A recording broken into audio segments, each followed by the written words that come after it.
bem-vindos ao Conversas Caras e hoje a gente vai ter um assunto aqui que vocês vão amar. E dentro da nossa proposta de comportamento, estilo de vida, posicionamento e negócios, eu recebo Viviane Carzola, que hoje vai falar muito de mentalidade e liderança no mercado empresarial. Viviane Carzola é psicóloga e especialista em avaliação psicológica e bastidores do empreendedorismo, sócia na Núcleo Assessoria Psicossocial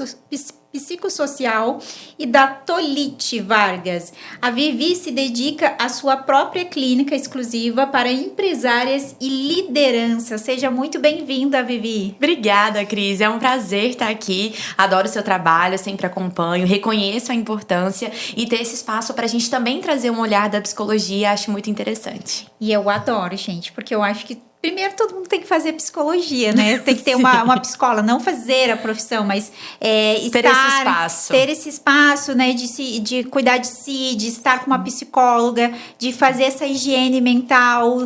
Porque hoje, sabedoria vem muito desse estado de espírito, de como que a gente está, né, interiormente. E ter uma psicóloga, ter um profissional da saúde mental junto com a gente é importante na nossa carreira, em todos os segmentos, independente do que você faça. Faça sempre uma terapia, que é ótimo, né? Com certeza, acrescenta.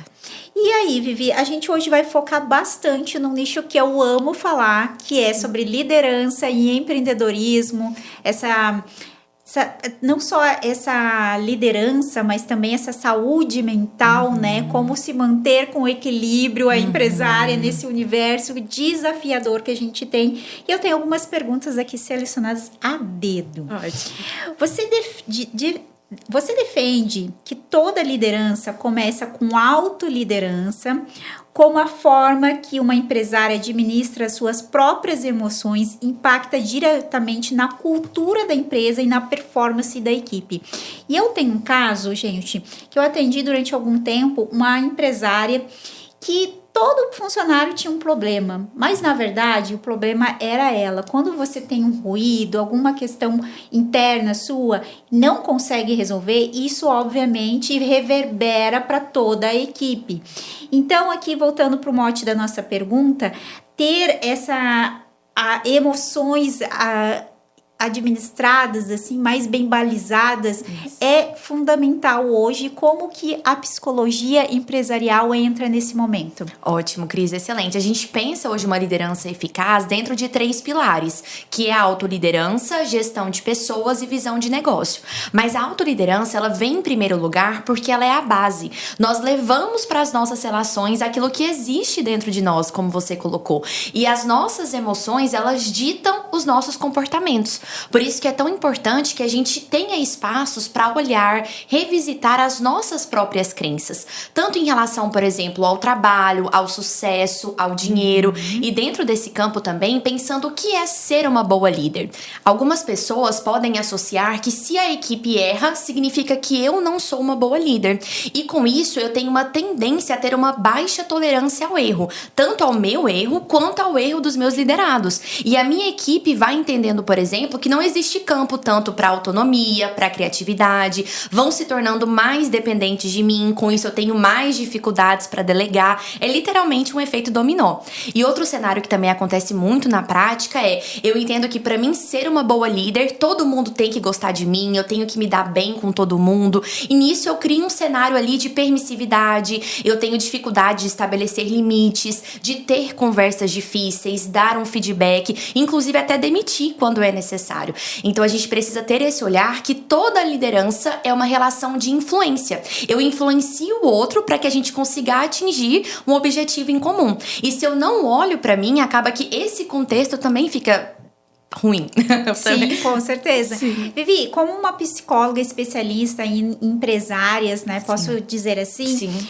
O que acontece que eu vejo muito é o líder cobrando vendas, resultados, né? E é claro que a gente quer resultados, mas ele, em primeiro lugar, tem que olhar para a sua linha de frente, que é a sua equipe, né? Que precisa de todo um cuidado, de um psicológico em dia para poder vender. E quanto mais a pessoa está bem e se sente bem naquele ambiente de trabalho, melhor é a performance dele.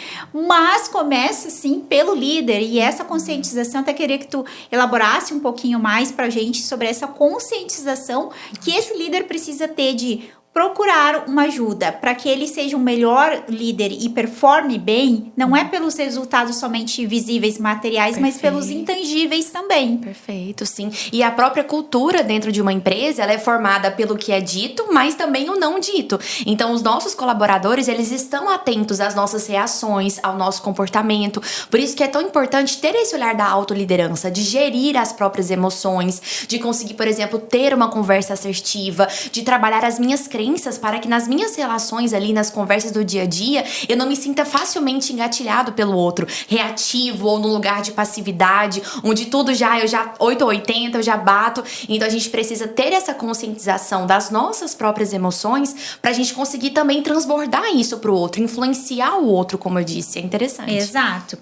E uma pergunta aqui bem interessante também, muitas vezes o problema de um líder não é a falta de competência, mas a exaustão emocional. Como a falta dessa sustentação interna pode sabotar a comunicação, a autoridade e até a imagem profissional de uma mulher nos negócios? Ótima pergunta. É interessante a gente ter muito em mente o quanto a exaustão ela é prejudicial. Ela afeta ali tanto a nossa capacidade cognitiva, analítica, a nossa tolerância, as nossas relações. Então não basta a gente saber o que acontece. Eu preciso construir recursos ali, habilidades emocionais para que na prática eu consiga no dia a dia agir corretamente. Até uma frase que eu gosto bastante é que nós não estamos isentos da nossa própria autoavaliação. Então, para que a gente consiga ter posicionamento, para a gente fortalecer a nossa autoimagem, o nosso autoconceito, precisa existir uma coerência entre aquilo que eu prego pro outro fazer e aquilo que eu efetivamente faço. Então, eu sinto mais confiança de poder repassar as informações, por exemplo,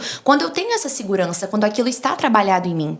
E exatamente esse é o ponto que a gente vê muitas empresárias tendo burnout, né? Aquela fadiga do trabalho, enfim, só muda o nome, mas os problemas são os mesmos.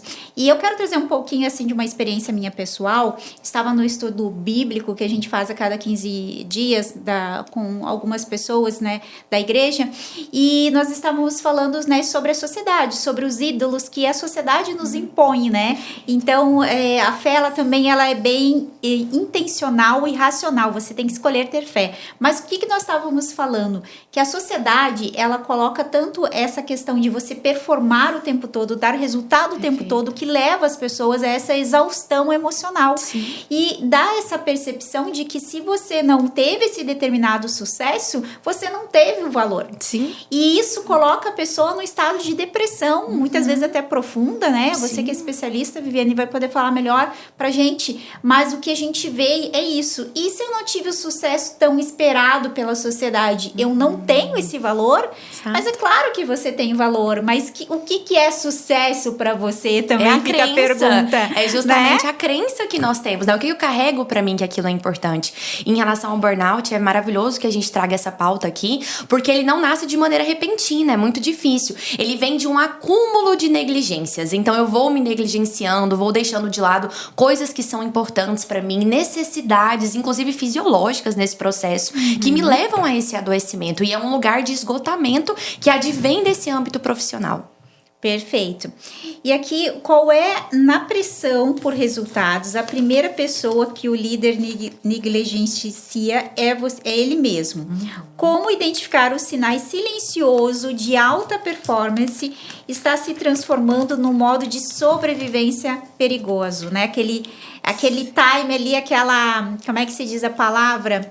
É muito tênue, sutil, né? Sutil entre uma coisa e outra. Sim. E muitas das vezes a gente não percebe que estamos no piloto automático. No dia a dia eu quero resolver problema, eu fico naquele lugar de apagar incêndio, um perfil executor, e com isso me tira ali da minha parte estratégica do meu negócio. E alguns sinais que a gente precisa ter atenção, a gente consegue entrar em contato quando a gente observa as nossas emoções, porque as nossas emoções, elas são uma via de comunicação, e nós precisamos aprender a ouvir e respeitar o nosso corpo, o que a gente está negociando com a gente mesma. Até estava comentando com a Cris o quanto é importante definir definimos o que não é negociável. Então, até aqui eu vou, mas aqui é inegociável pra mim. E como que eu faço pra não negligenciar as minhas necessidades? E isso é tão perigoso, Cris, porque muitas das vezes a gente leva isso pra relação. Então, por exemplo, eu sou tão boa, eu faço tanto pela Cris, logo eu espero uma contrapartida, logo eu espero que a Cris seja boa. Então, eu passo ali dentro projetando no outro que ele supra as minhas necessidades de reconhecimento, de validação, me ajudar, sendo que a gente escapa dessa comunicação assertiva para nos enchermos de expectativas não verbalizadas que o outro dificilmente vai atender, porque é nossa responsabilidade também, enquanto adultos, procurarmos ferramentas e estratégias para atender as nossas próprias necessidades nesse campo. Com certeza. E aqui tá uma situação bem interessante da gente olhar como empresária nesse ângulo. O tempo todo fazer uma autoavaliação. Perfeito. Né? Porque como que eu vou saber que eu estou precisando de uma profissional como a Viviane, uma psicóloga especialista em empresários? Né? Em que momento eu vou me dar conta disso? Então, fazer essa autoavaliação e também estar suscetível ao que as pessoas estão falando e querendo te dar essas informações, né? Te dar esses sinais de que você precisa procurar um psicólogo nesse determinado momento. Ou, por exemplo, tem algum sintoma físico, por exemplo, né, Viviane? A pessoa está se sentindo de tais formas fisicamente, que está nessa exaustão, que está precisando procurar alguém. Como que seriam esses sintomas nesse sentido? Perfeito. Sono, o que entra nesse sentido? É uma série de situações. Por exemplo, uma ansiedade constante, quando a gente sente que a gente já perdeu a alegria no trabalho, que a gente já tá indo trabalhar chorando, não tô mais aguentando vivenciar isso, quando eu já estou indo pra estágios deprimidos. Mas muito antes disso, Cris, é um tabu que a gente pensa que eu só procuro psicólogo quando eu tô nas últimas, ou quando eu não tô dando conta mais, ou quando tá insuportável. Mas, na verdade, a psicoterapia, ela é uma ferramenta de autoconhecimento. E ela vem justamente como uma prevenção do adoecimento. Então, quando a gente consegue ter estratégias eficazes, a gente não chega nesse lugar. Isso é muito importante. A gente tem esse tabu que, às vezes, a psicologia é coisa de doido. Quem nunca ouviu isso? E graças a Deus isso está sendo quebrado, está sendo repensado, e está sendo trabalhado. E é muito importante. A gente carrega crenças que a gente tem que dar conta de tudo sozinha. Então, eu tenho que performar o tempo inteiro. Eu sou a Mulher Maravilha. Eu equilibro diversos pratos ali simultaneamente. E, na prática, a gente pode contar com ajudas. Não só profissionais, mas de maneira mesmo ali no nosso dia a dia, que a gente não consegue pedir, estruturar, verbalizar, entende? E tem um exemplo bem legal, Vivi, que eu tava conversando com uma empresária e ela, eu não gosto de me expor, eu não gosto de falar, eu não gosto disso, não gosto daquilo. Tá, mas por que tu não gosta? Ela disse, eu tenho uma situação X com a minha mãe, né? Quando eu fiquei ela ficou grávida de mim, ela tinha mais de 40 anos, as pessoas no interior na época falavam que ela ia morrer, que era muito perigoso, era um lugar isolado. E quando eu nasci, foi um parto doloroso e quando eu nasci, as coisas não foram tão boas, né? A convivência delas. Então, ela disse que já tratou isso em terapia. E aí, o que isso reverbera em gravar vídeo, gente? Muita coisa. Por quê? O que acontecia nessa situação? Ela identificou o problema, só que ela não conseguia transpor esse problema. Então, quando a gente está em determinadas terapias, a Viviane vai falar melhor, que ela é especialista, mas o que eu vejo como empresária tentando ajudar outras empresárias a desenvolver, performar um pouco melhor dentro da sua profissão, do seu nicho, é que ela tinha identificado esse problema que travava ela dentro do trabalho dela, mas ela não conseguia, não resolveu de fato. Então, para que a gente resolva isso, a gente precisa fazer o quê? Implementar uma nova crença. Né? Então, se aquilo ali te impedia de fazer, você identificou, como você vai fazer isso? Acredito eu de dois modos, né, Viviane? Que é, ou você tem um contato com alguma coisa muito forte que acontece naturalmente, ou você implementa isso através de rotina. Exemplo meu próprio. Eu, quando vim para Florianópolis, saí de Porto Alegre para Floripa, é uma mudança de estado, deixar a família. Então, é uma virada muito grande. Eu usei esse artifício para deixar um lado meu de influencer em Porto Alegre, que eu tinha blog, não queria mais, e me dedicar mais a um determinado nicho que eu já tinha conhecimento, que era o mercado premium. Então, eu aproveitei esse meu salto e me impulsionei, né? E foi mais rápida essa virada. Caso contrário, eu teria que fazer isso através de rotina. E essa crença e ser implementada novamente. Queria que tu comentasse essa situação aqui para nós, porque acontece com muitas empresárias. Com certeza. E um ponto importante, Cris, nesse exemplo que você trouxe é a mudança dificilmente ela é espontânea. A motivação ela não é constante. A gente não pode estar contando com ela. Eu preciso provocar isso. Precisam ser ações intencionais. Ou por meio, por exemplo, vou transformar minha vida, ou na rotina. Isso é muito bom. Porque na rotina a gente consegue, com pequenos ajustes, transformar a forma como a gente lida conosco, com a nossa equipe, com as nossas emoções. Então é de fato ali uma consequência de uma intencionalidade de ações, é um complemento. Perfeito. E o empresário aprende a sustentar a empresa antes de aprender a sustentar sua própria vida emocional. Por que ainda existe tanta romantização da sobrecarga no empreendedorismo feminino e como construir uma rede de apoio para que a gente evite o burnout silencioso? Ótimo, bem dentro do que a gente estava falando, é justamente essa impressão que nós temos de não reconhecer o quanto empreender exige de nós emocionalmente, exige. E a gente precisa entender que acessar essa vulnerabilidade e pedir ajuda e construir uma rede de apoio é, na verdade, um sinal de crescimento. Eu não preciso sustentar tudo sozinho. Eu posso ter uma equipe para isso, eu posso ter amigos, eu posso discorrer esse assunto com uma pessoa, eu posso ter a ajuda de profissionais que vão me ajudar a alavancar o meu negócio, a ter insights, a conseguir olhar para dentro de mim. Então, esse é um lugar muito importante. Outro ponto é a questão da gente conversar sobre os nossos negociáveis, definir prioridades, criar sinais de alerta pessoal. E um ponto que eu gosto muito, Cris, é assumir compromissos. Isso é interessante, porque enquanto eu estou naquela, olha, eu preciso de terapia, eu preciso de fazer atividade física, a gente abre muita abertura para negociação interna. A gente condiz ali, por exemplo, a adiar, se sabotar, mas quando eu assumo um compromisso, que é o quê? Agenda, marcar horário, envolver outras pessoas. Então, eu tenho um horário marcado com a Cris, eu tenho um horário marcado com a Viviane, eu torno aquilo uma prioridade, coloco meus amigos, os meus familiares nesse processo, fica mais fácil eu conseguir, de fato, assumir aquilo como um compromisso na minha vida. Perfeito.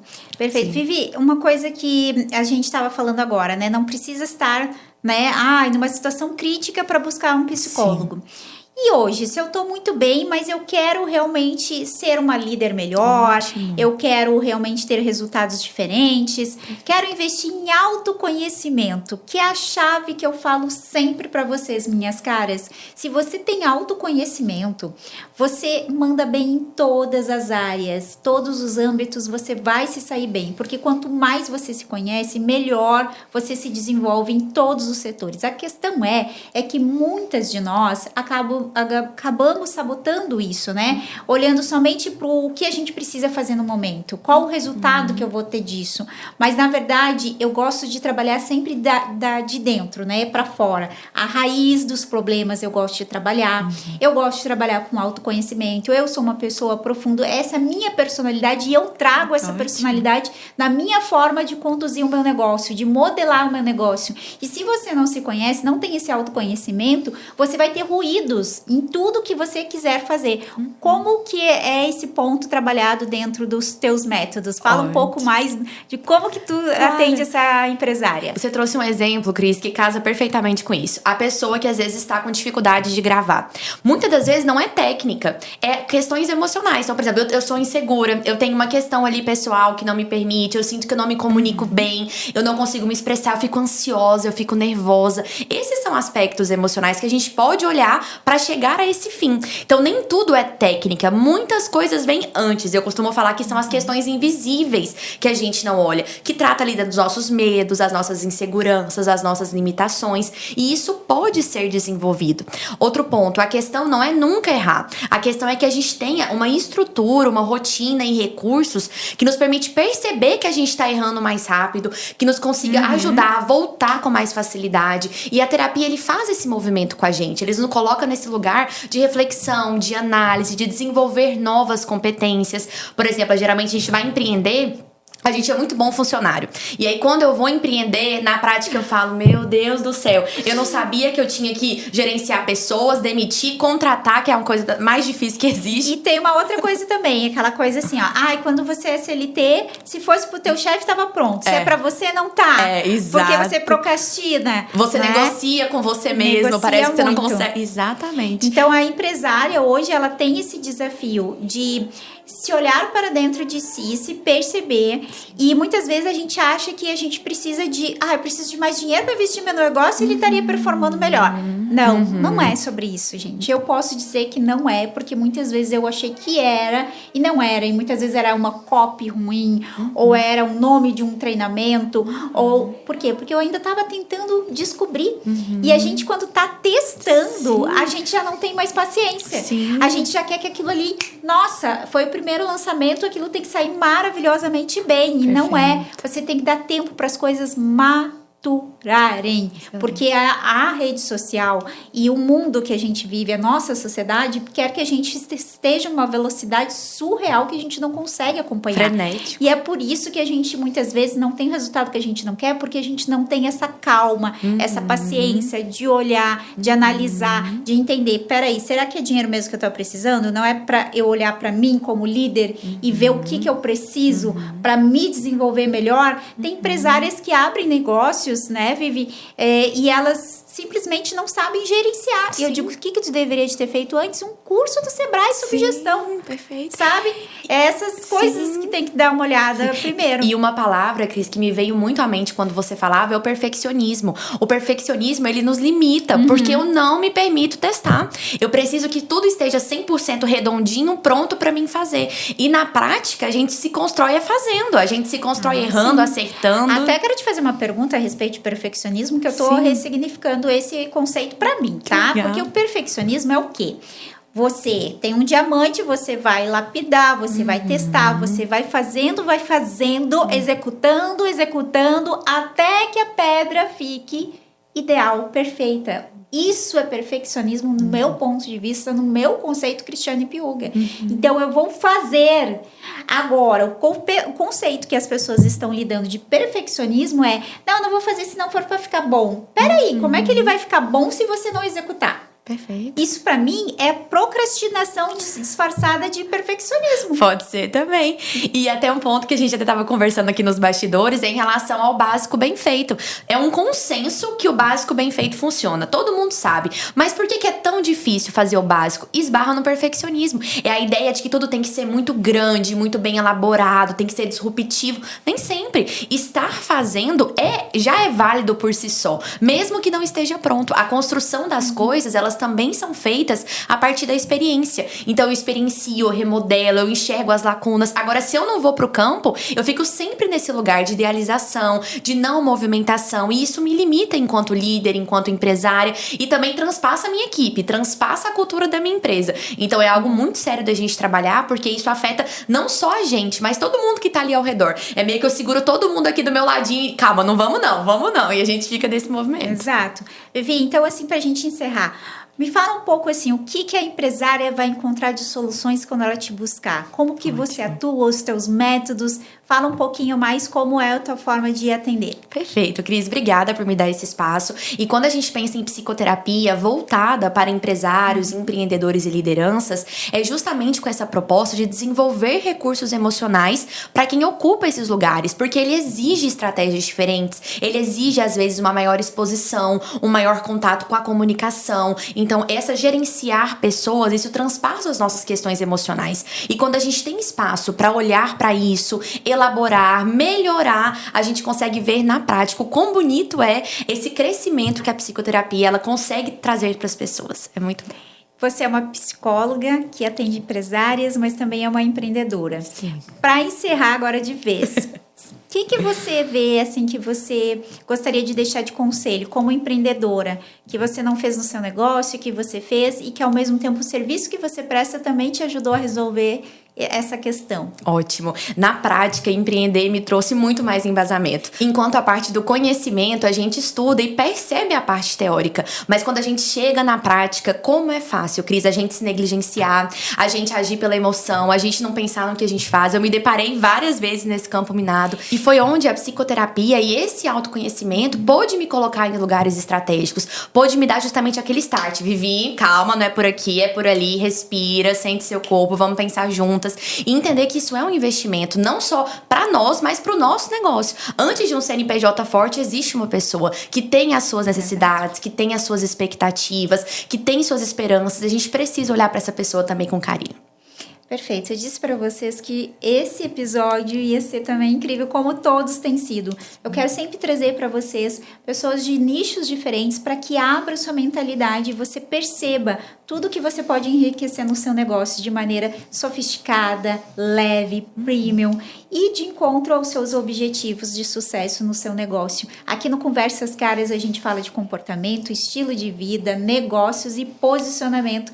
E no nosso próximo episódio vai ter mais conteúdo agregador para você. Vivi, se despeça, faça suas considerações finais. Obrigada. A Viviane, eu conheci ela através do CDL aqui de Florianópolis. Sim. A gente tem desenvolvido uma parceria, uma amizade muito bacana. Fiz questão de trazer ela aqui hoje. O nosso último encontro, a gente estava jogando golfe. Sim. E aí eu disse, você tem que ir lá no podcast, porque a gente vai aproveitar muito, né? Sim. Então, Vivi, deixe suas redes sociais aqui. Perfeito. Faça o seu encerramento, por gentileza. Eu e a Cris somos a prova viva que o networking é maravilhoso, que ele funciona e que ele agrega. E conhecer pessoas, estar abertos a esse movimento é algo que nos engrandece. Então, esse movimento que a Cris faz através do podcast, eu assisti os anteriores, eu amei, acho dinâmico, você lida super bem. E isso traz também confiança pra gente que tá aqui. Confio muito nesse trabalho, agradeço também essa oportunidade. Deixo minhas redes sociais, @PSI_VIVY Cazorla, ok? Obrigada, Perfeita, Cris. Vivi. Muito obrigada pela tua participação. Foi um conteúdo muito agregador, uma conversa gostosa. Sim. E a nossa amizade, a nossa parceria está sendo incrível. E é isso que a gente quer transmitir para vocês. E aqui você pode tanto escutar como assistir no podcast, no YouTube e também nossos recortes nas redes sociais. Até o próximo Conversas Caras.